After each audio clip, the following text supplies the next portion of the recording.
Zee Marathi, चर्चाही होणारच. महाराष्ट्र राज्य औद्योगिक विकास महामंडळाच्या माध्यमातून शिरोळ तालुक्यातील टाकळी परिसरात शासकीय औद्योगिक वसाहत उभारण्याबरोबरच त्या परिसरातील माजी सैनिकांनी मागणी केलेल्या सर्व मागण्या महाराष्ट्र राज्य औद्योगिक विकास महामंडळाच्या माध्यमातून पूर्ण केल्या जातील, अशी ग्वाही उद्योग मंत्री नामदार उदय सामंत यांनी दिली. टाकळीतील शासकीय औद्योगिक वसाहती संदर्भात मंत्रालयात नामदार उदय सामंत यांच्या दालनात मंगळवारी बैठक पार पडली.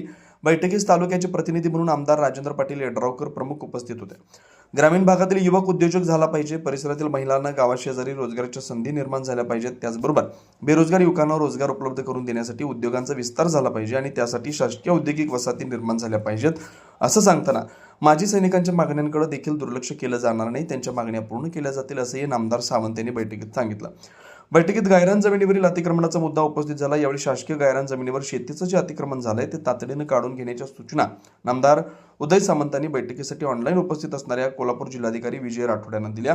यावेळी उद्योग महसूल विभागाच्या वरिष्ठ अधिकाऱ्यांसह सैनिकांचे प्रतिनिधी बैठकीस उपस्थित होते.